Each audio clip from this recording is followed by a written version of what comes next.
দর্শক, স্বাগত জানাই মোহনা টেলিভিশনের রাজনীতি বিষয়ক টকশো ভিন্ন মাত্রায়।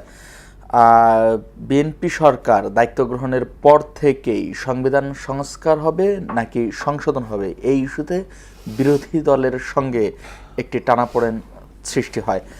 এসব নিয়ে এখন বিরোধী দল রাজপথেও নানা হুমকি দিচ্ছে। এনসিপির মুখপাত্র, এনসিপির আহ্বায়ক নাহিদ ইসলাম বলেছেন যে যদি সরকার জুলাই সনদ বাস্তবায়ন না করে এবং গণ অধিকার পরিষদের যে দাবি ছিল সেগুলো যদি বাস্তবায়ন না করে তাহলে রাজপথে নামবে এবং তারা সরকারকে কোনো সহযোগিতা করবে না। বিএনপি সরকারও তাদের সিদ্ধান্তে অনড়, তারা সংশোধন কমিটি করেছে।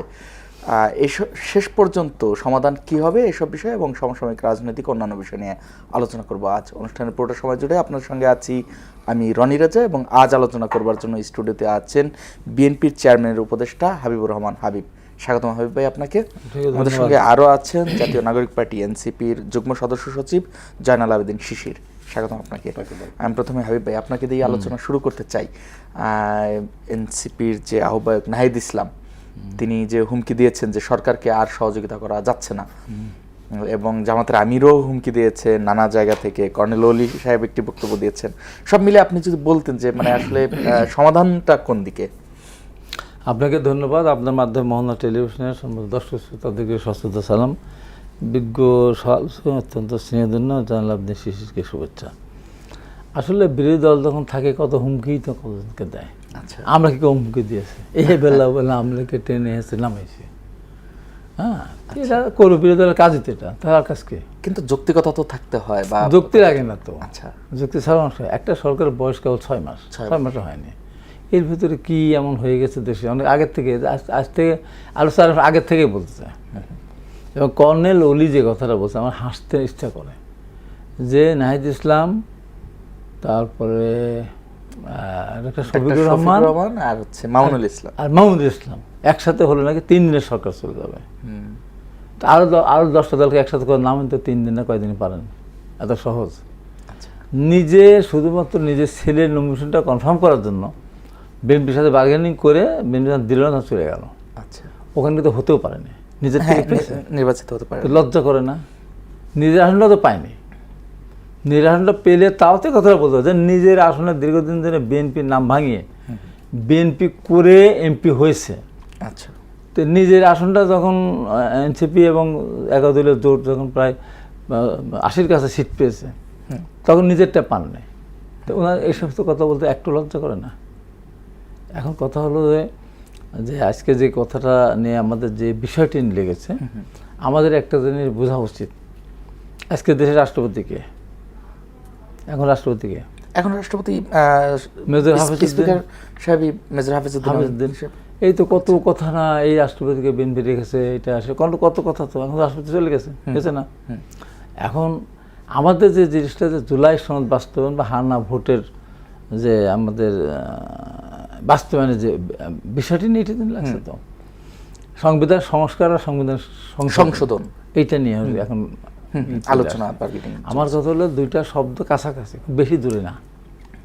এটা দুইটা শব্দকে ব্যাপারটা অনেক পার্থক্য। ব্যাপারটা একটা সংশোধন করা, একটা সংস্কার করা। সংশোধন করলে কি হবে, যেগুলি আছে সেখান থেকে কিছু কিছু, আর সংস্কার করলে কি হবে, আমূল পরিবর্তন।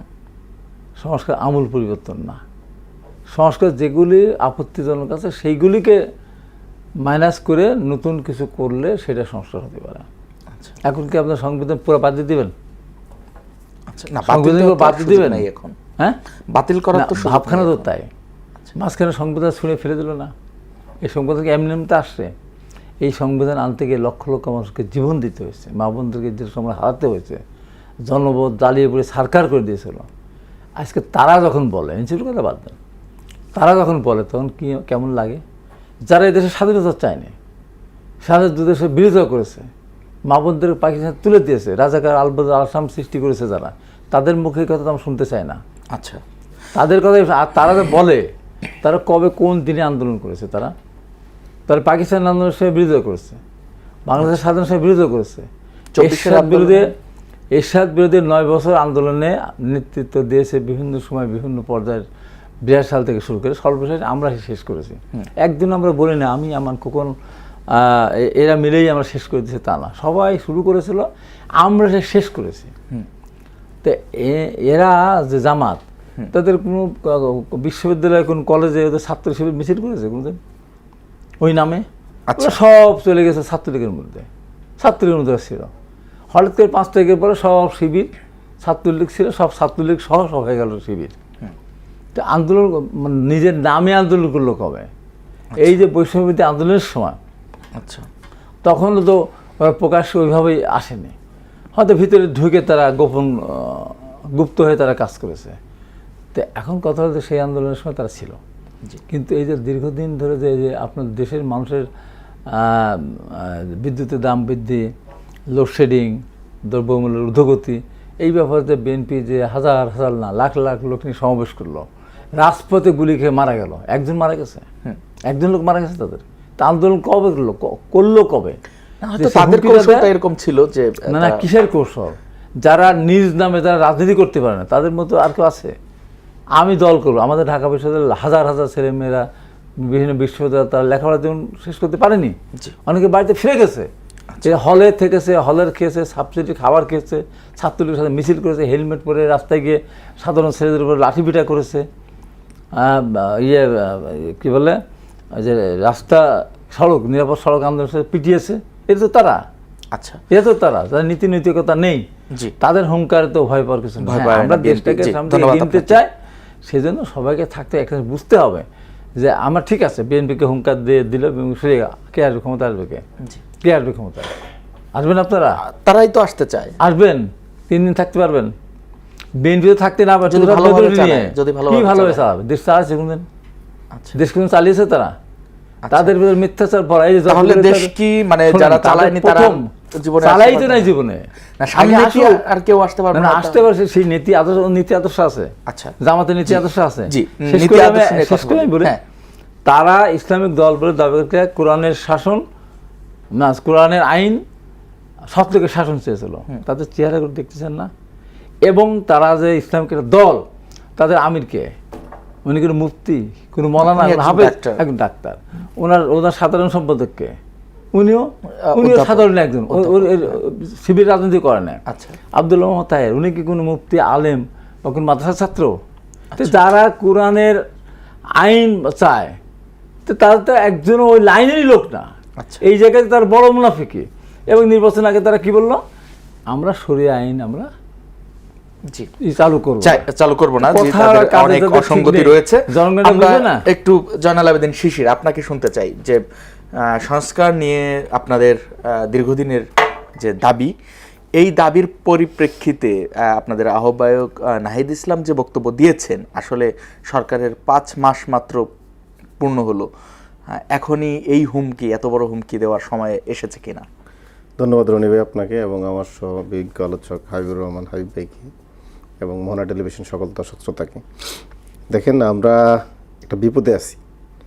আমরা যদি সরকারের আমরা মানে দাবি আদায়ের জন্য একটু মাঠে সক্রিয় কর্মসূচি দিই, বড় কর্মসূচি দিই, তখন সরকার দল থেকে বলে যে এই মাত্র 5 মাসের একটা শিশু, এই শিশুকে এখন এত জোরে ধমক দিচ্ছে, এই শিশু গভর্নমেন্টকে আরও একটু সময় দেওয়া উচিত। মাত্র 5 মাস সময় তো আসছে এখনো। আর যদি আমরা মানে একটু সময় দিই, তখন বলতে এরা তো খুব ব্যর্থ, অযোগ্য বিরোধী দল। আমাদের কাছে বোরিং লাগছে এত অযোগ্য বিরোধী দল। নিজেদের যোগ্যতা প্রমাণ করার জন্য হুমকি দিচ্ছেন। আসলে আমরা শুরু থেকে বলেছি, আমরা গতানুগতিক আওয়ামী লীগ বিএনপির মতো বিরোধী দল থাকবো না। পছন্দ না হয়েছে জ্বালাও পোড়াও, হরতাল, গানপাটা দিয়ে মানুষ মারা, আচ্ছা, আমরা এগুলো করবো না। অনির্দিষ্টকাল অবরোধ এগুলো দিব না। আমরা যেটা যৌক্তিক সেটাই করবো। যদি যৌক্তিক আমাদের দাবি আদায় করার জন্য যদি প্রধানমন্ত্রীর বাসভবন ঘেরাও করা লাগে, এবং নিয়মতান্ত্রিকভাবে আমরা সে আন্দোলন করবো এবং ঘোষণা দিয়ে করবো। আপনি যেটা বলছিলেন যে বিএনপি আওয়ামী লীগের মতো জ্বালাও পোড়াও রাজনীতি করব না, তারাও তো ঘোষণা দিয়েই, মানে যারা যখন বিরোধী দলে থেকেছে হরতাল দেওয়া বা কর্মসূচি ঘোষণা দিয়েই তো আজকে যদি আমাদের জায়গায় যদি বিরোধী দল আওয়ামী লীগ থাকতো, এই 6 মাসে আপনি মিনিমাম 20 দিন, কম করে হলেও 20 দিন হরতাল পাইতেন। আর যদি আওয়ামী লীগ ক্ষমতা থাকতো, বিএনপি বিরোধী দল থাকতো, বিএনপি 20 দিন না দিলেও 12 থেকে 15 দিন দিত। আচ্ছা, এরকম দায়িত্বশীল বিরোধী দল ওনারা পাইতো। আচ্ছা, তাহলে আপনারা বিএনপি এবং আওয়ামী লীগের চেয়ে এতটুকুন ভালো যে আপনারা হরতাল দেন। আমরা হরতাল বলতে আমরা যেটা যৌক্তিক সে বিরোধিতাই করি। হ্যাঁ, যৌক্তিক বিরোধিতা এখন আসেন, যেমন এখন আসেন, হাবিব ভাই আপনি যে- বলছিলেন সংবিধান সংস্কার এবং সংশোধন প্রসঙ্গে যদি আসি। হ্যাঁ, আমি এগুলো নোট নিয়ে এসেছি, এগুলো আপনাদের আলোচনা থেকে জি দেখেন। জি, সংস্কার না সংশোধন, এই ব্যাপারটা বিএনপি 2023 সালে হোটেল ওয়েস্টিনে রাষ্ট্র মেরামতের 31 দফা ঘোষণা করেছে, সারা পৃথিবীকে জানিয়ে, সারা পৃথিবীর কূটনীতিকদেরকে দাওয়াত করে। সে জায়গায় সে রাষ্ট্র মেরামতের 31 দফার প্রথম দফা তার প্রতিশ্রুতি ছিল সংবিধান সংস্কার। আচ্ছা, তাহলে এখন কেন বলা হচ্ছে সংবিধান সংশোধন? এই যে নির্বাচনটা হয়ে গেল 12 ফেব্রুয়ারি, ওই 12 ফেব্রুয়ারি নির্বাচনের আগে যে বিএনপির দলীয় ইশতেহার, সেখানেও বলা আছে সংবিধান সংস্কার, সংশোধন বলা হয় নাই। এখন কেন জনগণের সাথে এই তালবাহানা? আচ্ছা, এখন কেন এই ধরনের দুর্তুমি? এগুলো কি প্রতারণা নয়? 3 মাসের মধ্যে আপনারা এখন আমাদের বুঝাচ্ছেন কোনটা সংবিধান আর কোনটা, মানে কোনটা সংস্কার আর কোনটা সংশোধন? মানুষ বোঝে না, শুধু আপনারাই বোঝেন। যখন ক্ষমতায় থাকেন না তখন আপনাদের সংশোধন দরকার নেই, তখন সংস্কার দরকার। ওই সংবিধান ছুঁড়ে ফেলে দিতে হবে, নিজেরাই বলেন। এখন আসেন, ওনারা যে মানে বলেন যে ওনাদের কথা আমরা মানে শুনতেছি না বা আমরা ওনাদেরকে সময় দিচ্ছি না। দেখেন তো, আমরা আসলে কি ওনাদের কি বিরোধিতা করি নাকি যুক্তি বিরোধিতাটাই করি? বিএনপি রাষ্ট্র মেরামতের 31 দফা, যেটাকে বিএনপি নিজের বাইবেল মনে করে, যেটা থেকে আমি সরবো না, আমার জীবন চলে গেল, আমি রাষ্ট্র মেরামতের 31 দফা বাস্তবায়ন করব। সে বিএনপি 31 দফার প্রথম দফাটা ভায়োলেশন করলো, তো সংস্কার করলো। সে সংস্কার করতে চায় না, এখন সংশোধন করতে চায়। 9 নং দফাটা সে ভায়োলেশন করেছে। সে স্বাধীন মানে যে বিচার ব্যবস্থা, সেই জায়গা থেকে সরে আসছে। সে এখন মানে আপনার সুপ্রিম কোর্ট সচিবালয় যে অধ্যাদেশ এবং বিচারপতি নিয়োগ যে অধ্যাদেশ, সেটাকে ল্যাপস করে দিল। আচ্ছা, এই বিএনপি না, তারা কিন্তু বলেছে যে এটাকে আরো শক্তিশালী ভায়োলেশনটা দেখেন। আমি তার রাষ্ট্রপতি 31 দফা তার নিজের প্রতিশ্রুতিকে কিভাবে সে মানে অস্বীকার করছে, ভায়োলেশন করছে, সেগুলো দেখায়। 20 নং দফায় সে বলেছে স্থানীয় সরকার নির্বাচন ছাড়া অগণতান্ত্রিক বা অনির্বাচিত কাউকে সে প্রশাসক হিসেবে মানবে না এবং সরকারি আমলাকে কোনোভাবেই সহ্য করবে না। সে সরকারি আমলা দূরে থাক, এখন দলীয় নেতা কর্মীদেরকে সেখানে পুনর্বাসন করছে। আচ্ছা, সিটি কর্পোরেশনে করেছে, যারা নির্বাচন হেরেছে বা নমিনেশন দিতে পারে নাই, জেলা প্রশাসক হিসেবে করেছে।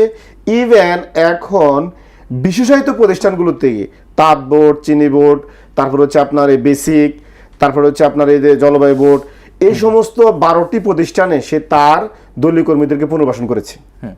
এরকম দলীয়করণ বাংলাদেশে আর হয়েছে কিনা? আমার পুনর্বাসন বলবেন নাকি দায়িত্ব প্রদান বলবেন? আমি পুনর্বাসন বলবো। আপনি দায়িত্ব প্রদান বলেন, ভাই বলবো যে উন্নতির জন্য করছি। আচ্ছা, বলতে পারে, ভাই তো ভেবে বলবে। তা আমি বলবো পুনর্বাসন, কারণ আমার কাছে মনে হয়েছে পুনর্বাসন। যাদের কোনো নমিনেশন দিতে পারে নাই তাদেরকে এখানে বসাই দিয়েছি। আচ্ছা, এবং এমন একজন নাই যে মানে এরকম না যে তার এক্সপার্টিস এখানে আছে। আমরা এমন বলতেও পারবো না যে বাংলাদেশে তারা এই ক্ষেত্রে বিশেষ অবদান রাখছে, আন্তর্জাতিক বিশ্বে তাদের সুনাম আছে, পুরস্কার নিয়ে আসছে। সুযোগ না দিলে, কাজ না করলে কিভাবে তারা প্রমাণ করবে? নিজেদের তো প্রমাণ করার জন্য সুযোগ দিতে হবে। হয়তো সরকার সেই সুযোগটাই দিচ্ছে। এখন আপনি চিন্তা করতেছেন এরকম, কিন্তু আপনি তো দেখতে হবে আপনি কি দেশের জনগণ কি চায়। আচ্ছা, আপনি কথা দিলেন, আপনি এখানে কোনো কাদের বসাতে চান? আপনি এখানে বিএনপি এনসিপি থেকে নাকি জনগণ নির্বাচিত জনপ্রতিনিধি চায়, এবং আপনি বলছেন নির্বাচিত জনপ্রতিনিধি। সেই প্রসেস তো আছে। বিএনপি বলেছে যে আরো মজার কথা বলি, বিএনপি যে কাজটা করেছে যে শেখ মুজিবের মতো, শেখ মুজিব কতদিন ধরে রাষ্ট্রপতি থাকবেন, মানে বাকশাল কায়েমের পরে, এটা লিমিটেশন দেয় নাই। মানে আজরাইল আসমান থেকে নামার আগ পর্যন্ত শেখ মুজিব রাষ্ট্রপতি ছিলেন, এবং সে নিজেও কিন্তু ওই 14 সংশোধনের মধ্যে বলে গেছেন সে রাষ্ট্রপতি কতদিন থাকবে, এটা কিন্তু লিমিটেশন দেয় নাই। বিএনপি এখন কি করছে, স্থানীয় সরকার যে প্রশাসকগুলো বসাইছে এদের মেয়াদ কতদিন হবে, মেয়াদ উল্লেখ নাই। নির্বাচন পর্যন্ত, নির্বাচন তো দিবে বলছে। এটা তো আমার আপনার মনের কথা না, বিএনপিও তো নির্বাচনের কথা বলছে। আপনি তো ভালো মানুষ, আমরা তো ভালো মানুষ, শত উদ্দেশ্যে বলতেছি আমরা নির্বাচন পর্যন্ত। এখন নির্বাচন আমার আপনার মনের কথা তো হবে না। একজন দায়িত্বটা দিচ্ছেন, কতদিন জন্য দিচ্ছেন সেটা তো উল্লেখ করতে হবে। আচ্ছা, জি, তারপরে অনেকগুলো প্রশ্ন উনি অনেক কিছু বললেন যে এখানে, জি, উনি যেটা বললেন না, মানে কিছু জিনিস আমার কাছে মনে হয় যে হাবিব ভাইরা কেন জানি মনে হচ্ছে তাদের দীর্ঘদিনের জোট সঙ্গী মানে জামাত একজন থাকলে ভালো হইতো, তাদেরকে কেন অতিরিক্ত মনে অস্বীকার করছে, মানে আরো একটু কম করলেও পারতেন। আমরা কিন্তু বিএনপির সাথে জামাতের এই 30 বছর, কেউ 25 বছর বলে ঘর সংসার দেখছি। 1991 সাল থেকে মূলত জামাত বিএনপির একটা কেমিস্ট্রি, খুব একটা ভাঙে নাই। আপনি দেখেন এই যে 28 অক্টোবর গেল, বিএনপি পার্টি অফিসের সামনে বিএনপি সমাবেশ করলো, তারপর যে ফকিরা ফুলের দিকে জামাত ইসলাম একসাথে করলো। আমরা তখন রিপোর্টার ছিলাম, আমরা তো জামাতকে মাঠে পাইছি। আপনি কীভাবে বললেন? তো একদমই ছিল না। Khaleda Zia March for democracy ডাক দিয়েছিল, বিএনপি নামে নাই, জামাতের একজন নামছে, জামাতের একজন নেতা শহীদ হয়েছে এই আন্দোলনে। আচ্ছা, আবার আরো আসেন, জি, কেন অস্বীকার করেছে? না, আরো প্রশ্ন আসেন, একটা। মাওলানা দেলোয়ার হোসেন সাইদের অনেক রায়ের পরে ঘটনা আছে, জামাত ইসলাম তার আমরা- 250 নেতা আমরা করে জীবন দেয় নাই। হাবিব ভাই কি আমরা অস্বীকার করতে বুঝতে পারবে? পেরেছি এই প্রশ্নগুলো আমরা তাহলে একটু আপনি হাবিব ভাইকে কিভাবে শুনি। একদম single হাবিব out ভাই, করে দিচ্ছেন? তারা কিছুই করে এই নাই। যে শিশির যে বিষয়গুলো বলছিলেন, যে এই ঘটনাগুলো উল্লেখ করে তিনি বলতে চাচ্ছেন যে বিএনপি এক প্রকার জনগণের সাথে প্রতারণা করেছে কিনা, এটি যদি একটু এন্ডোর্স করতেন। পাশাপাশি না, এখানে আমি জোট একটু- সঙ্গীদের কেন আমি এত বিএনপি ই তার করছে? প্রতিশ্রুতির সাথে নিজের সাথে প্রতারণা Right, করছে। এই right. অ্যাক্টরে তখন বিএনপি নিজের Right. এটা আত্মপ্রতারণা হয়। রাইট। মানে খুব আশ্চর্য হয়ে যাচ্ছে, এখানে আমরা টকশোতে আসছি, এখানে শিশির কথা বলে মনে হচ্ছে জামাতকে রক্ষা করার জন্য আসছে এখানে। আচ্ছা, আমি একবারও বলিনি কোনটা জনগণের স্বার্থে জামাত মাঠে নামে নেয়, ওটা তো জামাতের প্রোগ্রাম। জেলার সাইদিকে ফাঁসি দিয়েছিল জামাতের নিজস্ব প্রোগ্রাম, জনগণেরটা না। তারপর 28 অক্টোবর যেটা হলো, আমাদের তছনছ করে দিল মেরে, আরামে জামাত ইসলাম নটরডেম কলেজের ওখানে মিছিল করে ঘরে উঠে গেল। কী প্রমাণ হয়? ওইটা কি আন্দোলন হলো? এই যে জনগণের দাবি নিয়ে যে আমাদের কত লোক মারা গেল, আমরা বিভিন্ন বিভাগের সমাবেশগুলো করলাম, চূড়ার ভেতর পানি ঢেলে দিয়েছে, রাস্তা বন্ধ করে দিয়েছে, নদীপথ বন্ধ করে দিয়েছে, আকাশপথ বন্ধ করে দিয়েছে, হোটেল বন্ধ করে দিয়েছে, এমনকি যে সমস্ত কনফেকশনারি দোকানগুলি সেগুলো বন্ধ করে দিয়েছে, পানি যেন খেতে না পারে, লাইট বন্ধ করে দিয়েছে। আমরা করিনি? জামাত করেছে? করেনি। তারা তাদের ছাত্র সংগঠনগুলি সবগুলি গিয়ে ছাত্রলীগের ভিতরে ঢুকেছিল, ছাত্রদেরকে তা করেছে। জামাত বলতে পারবে, শিবির একটা বলতে পারবে, একটা ছেলে বলতে পারবে যে আমরা হলে থাকি নাই, হলের খাবার খাইনি, আমরা পরীক্ষা আমাদের একবার দিতে পারিনি, বলতে পারবে? দু একজন হয়তো কোনো কারণে মারধর খেতে পারে, কিন্তু দলীয় হয়েছে না। ছাত্রদল কত ছেলে পরীক্ষা দিতে পারেনি, কত ছেলে লাইফ নষ্ট হয়ে গেছে। আচ্ছা, এইটাই বলতে চেয়েছি আমি। আর জামাতের যে বিষয় যেটা আমি বলবো সেটা হলো, জামাত জনগণের জন্য রাজনীতি করে না, এখনও করে না।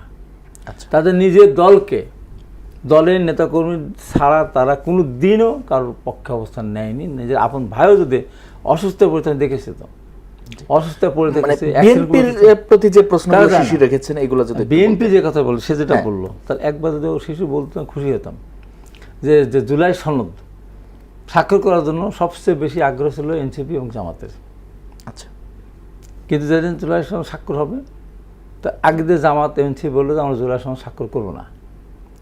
পরের দিন এনসিপির সাথে প্রতারণা করে জামাত এসে স্বাক্ষর করতে আসলো। এনসিপি রাগ করে চলে গেল কক্সবাজার। তারা ইলেকশনে আগ পর্যন্ত স্বাক্ষরও করেনি। পরবর্তীতে কিন্তু এনসিপি জামাতের প্রতি আস্থা রেখেছে, জামাতের জোটে আমি বলি, গিয়েছে। কি বলে গেল, হুম, যখন জামাত এই জুলাই সনদ স্বাক্ষর করতে আসলো, তখন এনসিপি বলে জামাত আমাদের সাথে বিশ্বাসঘাতকতা করেছে। আচ্ছা, এই ধরনের একটা শব্দ বললো, বলেছে গেল। জুলাই সনদে কি আছে যে 5% মেয়েদেরকে সংসদ সদস্য পদে মনোনয়ন দিতে হবে। বিএনপি পায় না, 3.5% মতো দিয়েছে, 3.5%। জামাতকে একটা দিয়েছে। তাহলে এই জুলাই সনদের সাথে 100 ভাগের মতো 100 ভাগ প্রতারণা করলো, 100 ভাগ। আচ্ছা, এরপরে আসেন যে বলা হলো যে নির্বাচনে যারা ক্ষমতা যাবে তারা স্পিকার, আর যারা বিরোধী দল থাকবে তারা ডেপুটি স্পিকার নেবে। পরিষ্কার আছে। সেখানে কি ডেপুটি স্পিকার নিয়েছে? এখানে 100 ভাগ প্রতারণা করেছে। বিএনপি তো এখন বলেনি যে আমরা দেশের স্বার্থে, সংবিধানের স্বার্থে, জনগণের স্বার্থে আমরা সংস্কার করব না, আমরা সংশোধন করব। তারা বলেছে, দেখেন আপনারা, আমাদের একটা জিনিস বলবো যে ওই দিন এনসিপি কেন, আমি ওই দিন হয়তো দলের বিরুদ্ধে কথা বলবো। কোন দিন?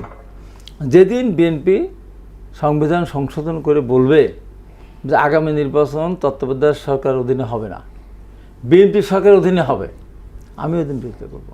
আচ্ছা, তত্ত্বাবধায়ক সরকারের বিধান বজায় রেখে নির্বাচন করলে বিরোধী দল উচিত বিএনপিকে আরও সুযোগ করে দেওয়া। আচ্ছা, যে বিএনপি যত কথা শুনবে না, যতই জুলাই সনদে বাস্তবায়ন করবে না, হানা ভোটে দিয়ে বাস্তবায়ন করবে না, তত মানুষ ভোটের সময় আসবে একদম 7টা জবাব দিয়ে দিবে। আচ্ছা। এই আপনারা হাবিব কথা ভাই, রাখেন নাই। আপনি আগের আলোচনায় রাষ্ট্রপতির কথা বলছিলেন যে না, কথা রাষ্ট্রপতি রাখে নাই, ভোট দেন না। হ্যাঁ, ওইটা পর্যন্ত যতক্ষণ আছে ততক্ষণ পর্যন্ত বিএনপিকে প্রতারক প্রতারণা এই সমস্ত এটা বলা যাবে না বলা ভালো। জি, রাষ্ট্রপতির ক্ষেত্রে বলছি জি, রাষ্ট্রপতির ক্ষেত্রে যেটা বলেছেন যে এনসিপি দাবি করছিল, শঙ্কা প্রকাশ করেছিল, বিএনপি কিন্তু সেই তখন কথা শুনেনি। এখন কিন্তু রাষ্ট্রপতির যে মেয়াদ পূর্ণ হয়েছে তা নয়, তা তো না। তাহলে বিএনপি আসলে কোন খেয়ালে এখন কোন রাষ্ট্রপতিকে খেয়ালে না, এখন করা কথা হলো যে যখন প্রথম উত্থাপিত হয়েছিল, আমি মানে সবচেয়ে বেশি আমি তখন রাষ্ট্রপতির পক্ষে ছিলাম। আচ্ছা, যখন এই যে প্রতারণা করলো মতিউর রহমান তো রাষ্ট্রপতির সঙ্গে দেখা করতে গিয়েছিল, চা খেতে গিয়েছিলেন। আচ্ছা, এবং ওখানে উনি একটা বই লিখবেন বলে অনেকদিন পরে অ্যাপয়েন্টমেন্ট চেয়েছিলেন, পাননি। বই লিখবেন বলে পরে রাষ্ট্রপতি যেহেতু একজন সাংবাদিক ছিলেন, তো বলছে যে ঠিক আছে আসুক।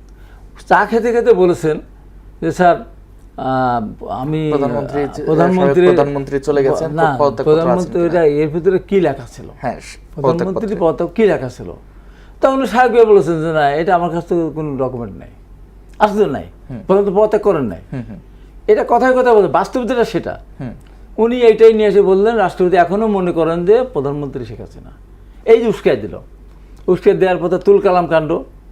আর একটা দুর্নীতিবাজ ছিল ওই যে রেজান আহমেদ, সে বলে বসলো আমরা যা বলি তাই হবে, রাষ্ট্র চলে দিতে হবে। আমি চ্যালেঞ্জ করলাম যে আমি 90 সালের ওই আন্দোলনের ওই রাষ্ট্রপতি বানানো না বানানোর সাথে আমি জড়িত ছিলাম। আচ্ছা, যখন শেখ হাসিনা রাজি হচ্ছিল না, তাকে বলা, ম্যাডামকে বলা, বোঝানো দিয়ে আমরা সর্বদলীয় ছাত্রকে তখন 3 জোটের লোকজন বসেছিল, তাদেরকে আমরা করে পরবর্তীতে মানে নির্বাচনের পরে বলে সব আমি বললাম হবে, এনসিপি চাচ্ছে হবে, সরকার চাচ্ছে হবে, তবে কখন সমস্ত দল একমত হতে হবে। আচ্ছা, তাহলেই রাষ্ট্রপতিকে চলে যেতে হবে। আচ্ছা, একমত তখন হতে পারছে না, এবং সেই সময় সাংবিধানিক সংকট একটা সৃষ্টি হতে পারতো। এখন নির্বাচনের পরে কি হলো? নির্বাচন এখন 5 মাস সময় লাগলো, 5 মাস লাগতেই পারে, সবকিছু গুছানো, সবকিছু বুঝানো। আচ্ছা, দিয়ে শেষ পর্যন্ত ধরেন এনসিপি বলতে পারতো, দাবি করতে পারতো যে রাষ্ট্রপতির শেষ দিন পর্যন্ত রাষ্ট্রপতিকে রাখতেনি সরকার, তাহলে পরে ওরা মানে বিএনপিকে তারা গালাগাল করতে পারত। আচ্ছা, এখনো তো 21 মাস প্রশ্ন তুলতে পারে না যে বিএনপির সুবিধা মতো 21 মাস সময় থাকা অবস্থায় এটা একটা সাংবিধানিক পোস্ট, 21 মাস পূর্ণ করতে দেওয়া উচিত, সাংবিধানিক পোস্ট হিসাবে। কিন্তু যেহেতু একটা বিশেষ পরিস্থিতিতে আমাদের যারা একসাথে যারা আমরা আন্দোলন করেছিলাম, এনসিপিকে বোঝা উচিত, আমাদের কথা বাদ দেন, তাদের আমরা রাজনৈতিক দল মনে করি না। এনসিপির কথা আমি বলবো যে আমাদের একটা কথা বোঝা উচিত, আমরা যারা ফ্যাসিস্ট বিরুদ্ধে আন্দোলন করেছি, কোনো কারণে আমাদের এই সমস্ত কর্মকাণ্ডের কারণে যদি কোনো অঘটন কুঘটন ঘটে যায়, এই জন্য সবার আমাদের কি হবে? আমি তো জানি যে জামাতের কি হবে, আমি জানি জামাতের কিছু হবে না, এনসিপি করলে এনসিপির ফাঁসি হবে। আমাদের মধ্যে কিছু লোক আছে যারা আমার একত্র থাকা দরকার। ধন্যবাদ আপনাকে। আমরা মিলেমিশে জয়নাল আবেদিন শিশির, বিএনপি এই যে আপনারা একের পর এক দাবি করছেন, বিএনপি কিন্তু দেরিতে হলেও মানছে যে রাষ্ট্রপতির ঘটনা দিয়ে হাবিব ভাই বলার চেষ্টা করছেন। আপনার কি মনে হয় যে তাহলে কেন একটা কথা আমার ভালো লাগছে যে হাবিব ভাই স্বীকার করছে যে ফাঁসি কাদের হবে। আচ্ছা, নিজে কথা বলছে, আমার কথা বলছে না। তো বিএনপির কিছু কিছু জিনিস আমার কাছে মাঝে মাঝে খুবই মানে মজা লাগে যে বিএনপি মানে পানি খায় ওই যে গাধার মতো, কিন্তু গোলা করে খায়। সে ব্যাংক রেজলিউশন অ্যাক্ট করলো, প্রথম বাদ দিয়ে দিল, পরে IMF এর কাছে গেল, IMF বললো যে না, ব্যাংক সংস্কার ছাড়া টাকা দিবে না, তখন আবার রেজলিউশনটা মানে নিল, ইন্টারিমেন্টটা। আচ্ছা, আমরা দীর্ঘদিন ধরে বললাম যে এই যুবলীগ নেতা চুপ্পু, শেখ হাসিনা 3য় শ্রেণীর চাকর, সে বাংলাদেশের জন্য হুমকি, যে কোনো সরকারের জন্য হুমকি, ইন্টারিমের জন্য হুমকি, এখন বিএনপির জন্য হুমকি, এবং এটা অন্য কেউ থাকলে তার জন্য হুমকি হইতো, অন্য কোনো গভর্নমেন্ট। তারা প্রথম স্বীকার করলো না, খুব মানে প্রিয়তা দেখালো চুপ্পুর প্রতি। এখন কি হলো, চুপ্পু এখন আস্পালন করতেছে, এখন বিভিন্নভাবে খবর পাইল, এবং চুপ্পু ডিসেম্বরকে কেন্দ্র করে তার ভালোই পরিকল্পনাও ছিল। এটা ওনাদের দলের ভিতর থেকে মানে কানাঘুষা হচ্ছে, কেউ একটু বলে, কেউ একটু বলে না। তো আমরা তো আগেই বলেছি এ নিকৃষ্ট লোক, এ শহীদের রক্তের সাথে বেমানি করেছে। সে সাংবিধানিক পদ, আপনি তাকে কিভাবে বলেন? তারটা যদি সাংবিধানিক পদ হয়, তাহলে শেখ হাসিনাটা সাংবিধানিক পদ না, অসাংবিধানিক পদ ছিল। শেখ হাসিনা তো সে আন্দোলনের মুখে পালিয়ে গেছেন, চুপ্পু সাহেব তো এখনো পালিয়ে যান। আমি আপনাকে সেটাই বলছি, আপনি শেখ হাসিনাকে কেন পালাতে বাধ্য করলেন? আচ্ছা, সে মানে সাংবিধানিক পদ থেকে গুম খুন করেছে, তাই তো? চুপ্পু তার অধীনে যে ছাত্রলীগ যুবলীগের মানে না হলেও তিন বাহিনীর মধ্যে যে সমস্ত আওয়ামী লীগের দুর্বৃত্তরা ছিল, বাংলাদেশ সেনাবাহিনীর কথা আমি বলি, সেনাবাহিনী দেশপ্রেমিক, কিন্তু এর মধ্যে তো কিছু আওয়ামী লীগ মনে দুর্বৃত্তরা ছিল, তারা গুম খুনের সাথে জড়িত না, কিন্তু জাতিসংঘের রিপোর্টে তো প্রমাণিত। আচ্ছা, আমাদের সেনাবাহিনী কিন্তু বিপ্লব আমাদের সাথে ছিল, আমি কিন্তু এই বিষয়ে একটা কথা বলি। তিন বাহিনী প্রধান কে ছিল? শিশির ভাই, আমি একটা কথা বলি, তাকে অ্যাকাউন্টেবল করবেন না? এবার আসুন, আমি শেষ করি প্লিজ। এই যে চুপ্পু ইসলামী ব্যাংক লুটপাটের সাথে জড়িত, আচ্ছা, কারণ সে ছিল এস আলমের একজন চাকর। এস আলমের নাকি সে দেখলে নাকি দূর থেকে দেখলো নাকি সে কদম মুসি করতে যাইতো। আচ্ছা, এস আলম কিন্তু তার রাষ্ট্রপতি নিয়োগ দিচ্ছে। এই এস আলমের টাকা খাইয়া বিএনপির কিছু কিছু লোকজন এখন তার সেভ এক্সিট দিচ্ছে, অথচ এস আলমের কাছে আমরা 80,000 কোটি টাকা পাই। আচ্ছা, আপনি অভিযোগ রাখতেই পারেন। আমি যদি বলি, একটি ইনফরমেশন আপনাকে বলছি। গতকালকে গণ অধিকার পরিষদের মুখপাত্র ফারুক হাসান তিনি একটি পোস্ট করেছেন যে যখন চুপ্পু সাহেবকে সরানোর জন্য অপসারণের দাবিতে আন্দোলন চলছিল, সেই আন্দোলনে ফারুক হাসানও ছিলেন, বললেন যে তিনিও একটি লিড দিচ্ছিলেন। এমন সময় এনসিপির বর্তমান যে আহ্বায়ক নাহিদ ইসলাম এবং এনসিপি নেতা আসিফ মাহমুদ সজীব ভুইয়া, এরপর আপনাদের ছাত্র নেতা মাহফুজ আহমেদ, এরা তিনজন তখন সরকারে ছিল। তারা বারবার ফোন করে, ফারুক হাসান উল্লেখ করেছেন যে 200 বার অন্তত ফোন করে নিষেধ করেছে যে এই অপসারণের আন্দোলন যেন করা না হয়। বিএনপি তো চায়নি, এটা ইস্টাবলিশড, বা ভাইরাও বলছেন যৌক্তিক যে কারণ। এনসিপি চায়নি কেন? প্রকাশ্যে চাচ্ছে, আবার গোপনে এইটা, এর কারণ আমি আপনাকে ক্লিয়ার করে শুনেন। এনসিপি তো তখন ছিল না, তখন ছাত্র উপদেষ্টারা বলতে পারে। হ্যাঁ, আপনাকে এখানে একটা নির্মোহ সত্য বলতে হবে, যেটা এখানে আমাদের সবারই দোষ আছে। হ্যাঁ, বিএনপিরও দোষ আছে, জামাতেরও আছে, এনসিপি ছাত্র উপদেষ্টারও এখানে দোষ নিতে হবে বা দায় নিতে হবে এখানে। আচ্ছা, যখনই আমাদেরকে ক্যান্টনমেন্টে নিয়ে গেল আমাদের মানে সিনিয়র পলিটিশিয়ানদেরকে, বিশেষ করে বিএনপি জামাত সহ আরো যারা রেজিস্টার্ড আনরেজিস্টার্ড পার্টিগুলো, তখনই কিন্তু তারা একবার বিভ্রান্ত হয় ইস্টাবলিশমেন্টের হাতে। দ্বিতীয়বার বিভ্রান্ত হয়, তাদেরকে রাষ্ট্রপতি এই চুপ্পুর কাছে নিয়ে যাওয়া হয়। দেখেন, এটা কিন্তু পলিটিক্যাল পার্টিগুলো আরো ম্যাচুরিটি আচরণ করতে পারতো আমার মতে। আচ্ছা, না আমি বলছি যখন চুপ্পু সাহেব আন্দোলন আসতেছি, আমি আপনার জায়গায় আসতেছিলাম। হ্যাঁ, দেখেন, ওই চুপ্পুর কাছে গিয়ে বিএনপি জামাতের লোকেরা কিন্তু তখন দাবি করলো, বেগম জিয়ার মুক্তি দাবি করলো। আমার কাছে কষ্ট লাগে জন্য 36 জুলাই যদি না আসতো, এই চুপ্পু কি বেগম জিয়াকে মুক্তি দেওয়ার মতো তার কোনো ক্ষমতা ছিল বা সে দিত? তার মন কখনো দিত? বরং বেগম জিয়াকে আমরা মুক্ত করলাম, কিন্তু আমাদের সিনিয়র পলিটিশিয়ানরা একটু সংক্ষেপে বলতে হবে। আপনি এক কথা বলবেন যে এইটা দ্বিচারিতা কিনা, যে যেখানে ছাত্র সংঘ নেতারা প্রকাশ্যে অপসারণের দাবিতে আন্দোলন করছে, আবার ছাত্রদের যারা সরকারে আছে তারা ফোন করছে আন্দোলন থামানোর জন্য। আমি আপনাকে তো মানে শুরু থেকে বললাম, যদি ক্যান্টনমেন্টে সিনিয়র পলিটিশিয়ানরা না যেতেন, আমি এখানে কোনো দল বলতেছি না, আচ্ছা, এবং চুপ্পুর বাসভবনে না যেতেন, তাহলে ছাত্ররা কখনোই চুপ্পুর পক্ষে ছিল না। এটা আপনি যেটা বলতেছেন এটা অনেক পরের ঘটনা। হ্যাঁ, এবং বিএনপি হয়তো এখন যদি পক্ষে থাকে তাহলে আবার প্রকাশ্যে বিএনপি হয়তো এখনো মিডিয়ার সামনে যাই বলে দেন এটা ঠিক ছিল, কিন্তু বিএনপি কিছু না তারা আমাদের বলে বাইরে এখন আছে। আপনারা চাওয়া উচিত হয় না, আপনারা সামনে একটা দেখাচ্ছেন, বিহাইন্ড দ্য সিন আমরা কিছু পাচ্ছি। এখানে আমি আপনাকে বলি, যখন বিএনপি থেকে বলা হলো যে চুপ্পুকে অপসারণ করা হবে না, তখন যারা এই জায়গায় উপদেষ্টা দায়িত্ব আছে, নাহিদ ইসলামের দায়িত্ব হচ্ছে জাতীয় সংহতির জন্য, তখন তাদেরকে থামানোই। আচ্ছা, সেজন্য আপনি কি মনে করেন তখন নাহিদ ইসলামকে এনসিপি পক্ষে বলছে নাকি? এই বিষয়ে আমরা বড় পলিটিক্যাল পার্টি একটা বিরতি এখানে চুপুর অবসর যাচ্ছে না, নাহিদ ইসলাম তখন তার দায়িত্ব পালন করবে। জি, শিশির, আমরা শুনবো। দর্শক, আমরা ছোট্ট একটা বিরতিতে যাচ্ছি, সঙ্গে থাকুন। দর্শক, আরো একবার স্বাগত জানাই ভিন্ন মাত্রায়। আমরা শুনছিলাম জয়নাল আবেদিন শিশিরকে। হাবিবুর রহমান হাবিব ভাই, আপনি যদি এই বিষয়ে একটু বলতেন। আমি এই বিষয়ে খুব পরিষ্কার করে বলতে চাই, জি, যে রাষ্ট্রপতির কাছে আপনি শপথ নিলেন, উপদেষ্টা হলেন, মন্ত্রী পদের মধ্যে দেশ চালালেন, এটা সিনিয়র রাজনীতিবিদদের কারণে তারা এই ট্র্যাপটায় পড়েছে। তারা আমি যাবো কেন? আমরা তো 90 সালে আন্দোলন করেছিলাম, আমরা উপদেষ্টা হতে গেছি, আন্দোলন শেষ, আমরা ঘরে ফিরে গেছি সেফ। এবার তো তা হয়নি। আর এই আন্দোলনটা তো 36 দিন হয়েছে, আমরা আন্দোলন করতে 9 বছর।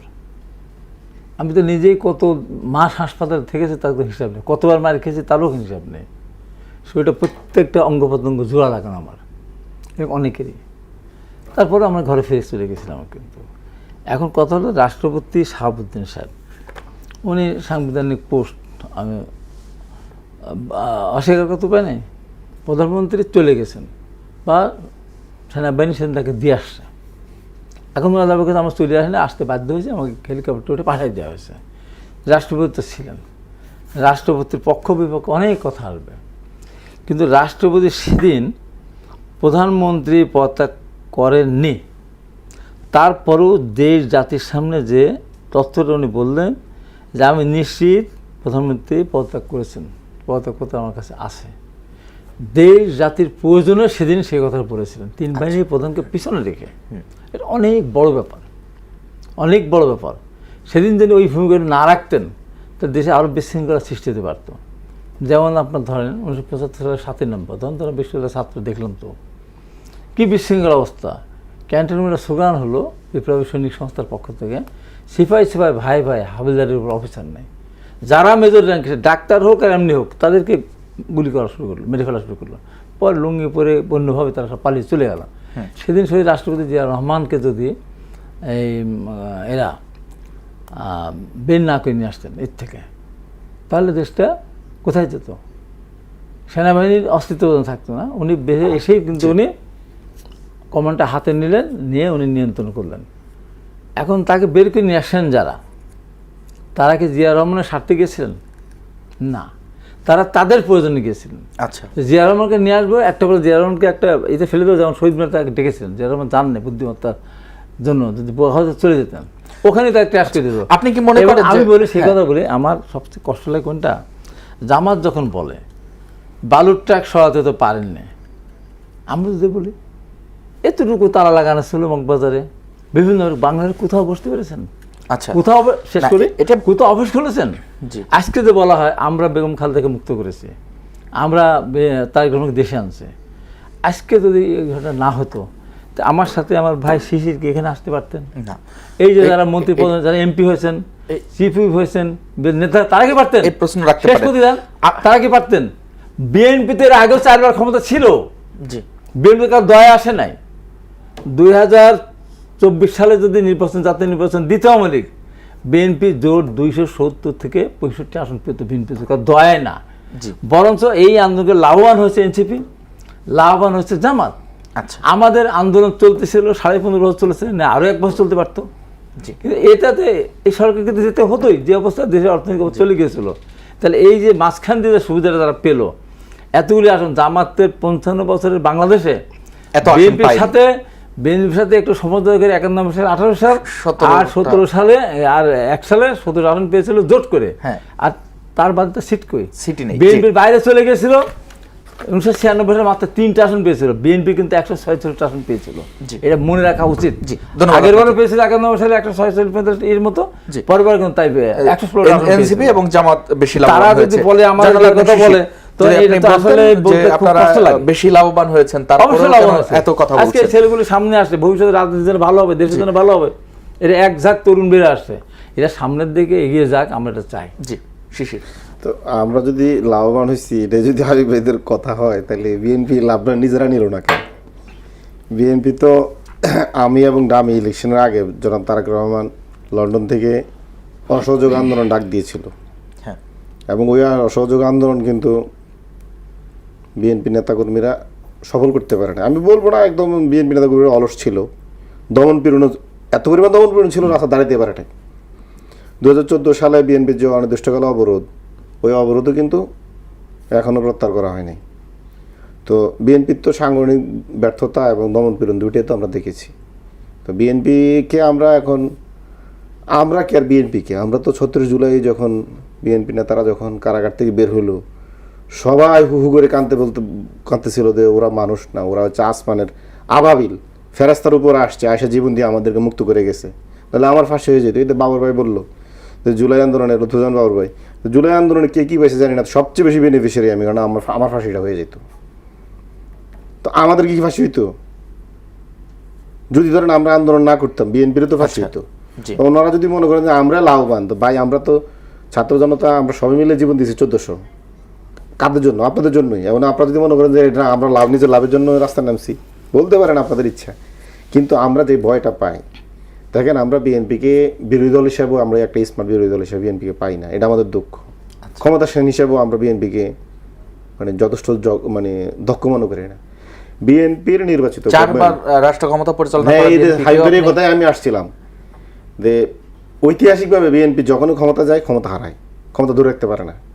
আচ্ছা 1981 সালে বিএনপি নির্বাচিত রাষ্ট্রপতি সাত্তার জনগণের ম্যান্ডেট পাওয়ার লোক, জি মানে আপনার বন্দুকের হাতে, হোসেন মোহাম্মদ এরশাদের সেনা শাসনের হাতে, তাদেরই সেনাপ্রধানের হাতে, নিয়োগ করা সেনাপ্রধানের হাতে তারা ক্ষমতা হারায়। এতে হাইব ভাই 9 বছরের যে মানে নিপীড়নের কথা বললো, বিএনপির সাথে কিন্তু দেশের জনগণও কিন্তু 9 বছরের নিপীড়নের শিকার এরশাদের। এবার আসেন 96-তে স্যাটেলাইটটা ইস্যু, মানে তত্ত্বাবধায়ক ইস্যু বিএনপি ধ্বংস করে দিল। গায়ের একটা একতরফা ইলেকশন করলো, আওয়ামী লীগ ক্ষমতায় আসলো, আবার শুরু করলো আওয়ামী লীগ নিপীড়ন।